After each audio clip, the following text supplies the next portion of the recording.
Құрметті студенттер, баға белгілеу курсының 4-ші дәрісіне қош келдіңіздер.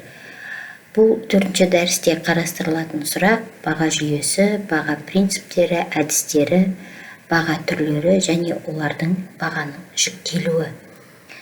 Біз осыған дейін 3-ші дәрісте айтып кеткенбіз баға саясатының негізгі принциптері туралы. Яғни баға саясатының негізі 6 принципі бар. Ең бірінші принципі бұл адамгершілік шыншылдық қағидаты. Яғни осы принципке сәйкес халық тұтынатын тауарлар мен қызметтер бағасы халықтың барлық бұқара топтарға тұтынуы үшін арзан болуы керек және халықтың табыс деңгейіне сай болуы қажет. Екінші, реттеу қағидаты. Жаңа біз енді төмен бағадағы баға саясатына қағидат берсек, енді реттеу қағидаты бұл мемлекет тарапынан қандай жағдай жасалынады. Аталған принцип мемлекеттік құрылымдарда бағаны реттеуге және оның деңгейіне дотация көмегімен дамыған салық жүйесін пайдалану арқылы неғұрлым пайдалы қызметтер саласына салық деңгейін арттыру арқылы әсер етуге міндеттейді. Осымен қатар, мемлекет халықтың төмен жалақы төленетін бөлігінен алынатын салық шамасын азайтуы қажет. Сондай-ақ сапасы жоғары отандық өнімді өндіруге жүзеге асыру керек, оны қолдауы керек мемлекет.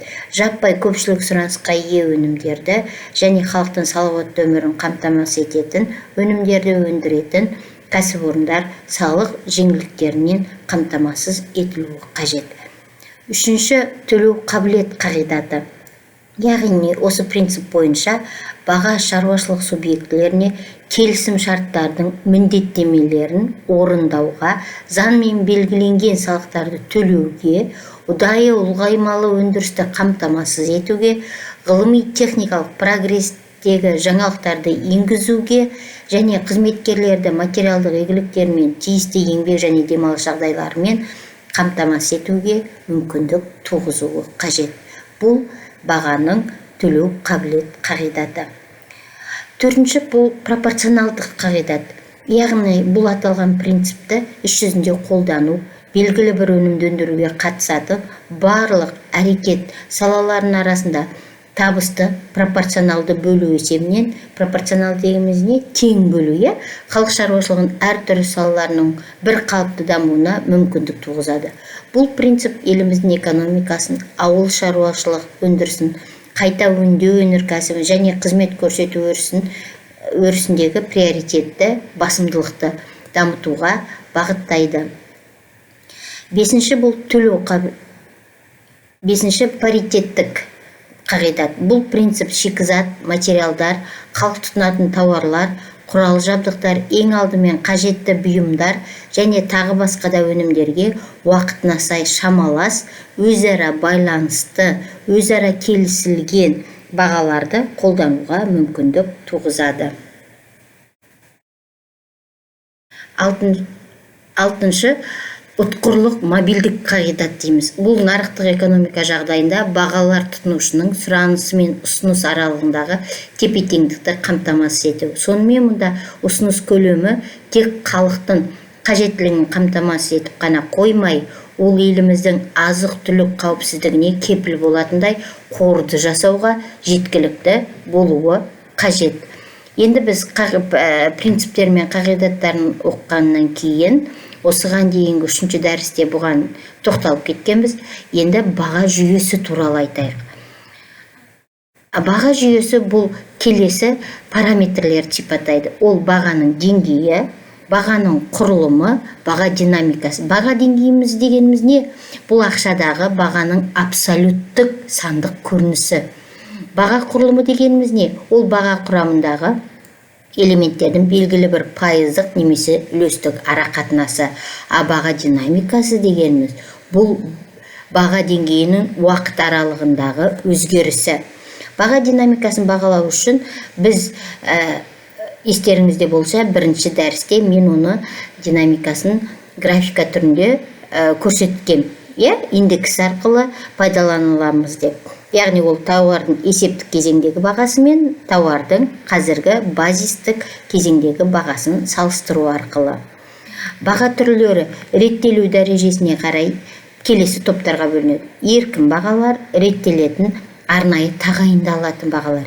Еркін баға дегеніміз не? Ол өндірістен шыққан тауарға қойылған баға. Яғни ол өндірістен шыққан тауарға қойылған баға бәсекелестік нарыққа шыққаннан кейін ол әртүрлі еркін болады. Жан-жағындағы бәсекелестерге қарап ол реттеледі. Арнайы тағайындалған баға дегеніміз бұл мемлекет тарапынан қойылған бағалар. Қызмет көрсету айналым сипатына байланысты транспорттық тарифтер, ауыл шаруашылық өнімінің бағасы. Ауыл шаруашылық өнімінің бағасы дегеніміз килограммен, тоннамен, центнермен, литрмен сатылатын ауыл шаруашылық өнімдерінің бағасын айтамыз.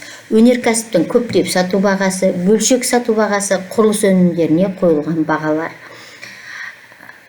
Өнеркәсіп өнімінің көптеп сату бағалары екіге бөлінеді. Кәсіпорынның көптеп сату бағасы, өнеркәсіптің көптеп сату бағасы. Кәсіпорынның көптеп сату бағасында тағы бір түрлі трансферттік баға болып табылады. Ол трансферттік баға дегеніміз кәсіпорынның немесе фирманың ішіндегі бөлімшелер арасында коммерциялық операцияларды жүзеге асыру кезінде қолданылады. Яғни фирма ішіндегі сауда бағасы. Бөлшек сауда бағасы бұл көптеп сату бағасына үстеме бағаны қоса сатқандағы. Сауданың үстеме бағасы бұл сауда орындарының шығындарын өтеу үшін, қажетті пайдалану үшін тағайындалады. Яғни сауданың үстеме бағасы дегеніміз оған делдалдың бағасы, қойма үстемесі, яғни барлығы қосылып келіп, дүкен үстемесі, яғни сауданың үстеме бағасы қойылады. Тарифтер дегеніміз ол өндірістік және өндірістік емес сипаттағы қызметтерге белгіленеді. Мысалы, автокөлік кәсіпорындарындағы тасымалдау тарифтері, коммуналдық қызметтерге қойылған тарифтер және байланыс тарифтері. Әлемдік экономика нақты заман талабына сай бағаның көптеген түрі қолданылады. Оны біз бүкіл экономикалық теорияда немесе микроэкономика сабағында бұны айтып кеттік. Және тағы да бір қайталап шолып шығайық. Меншік түріне қарай мемлекеттік баға еркін баға болып бөлінеді. Қоғамдық өндірістік жүктелмеге өндіріс қор бағасы, тұтыну тауары бағасы болып, экономикалық айналым және тауар қозғалыс сипатына қарай көтерме сауда, бөлшек сауда болып бөлінеді. Транспорттық шығындарға келісе отырып бөлінген өндіріс орнындағы баға, тұтыну орындағы баға болып бөлінеді. Аумағына қарай әлемдік, аймақтық, жергілікті баға, статистикада қолдануына қарай базистік баға, ағымдағы баға, орташа баға, салыстырмалы баға болып бөлінеді. Енді осыларға жеке-жеке тоқталатын болсақ, бұл мемлекеттік баға дегеніміз мемлекеттік органдар тарапынан белгіленетін баға.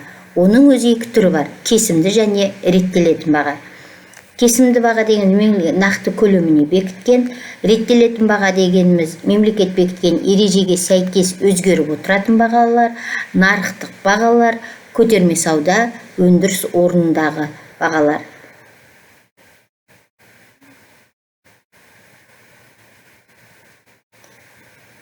Енді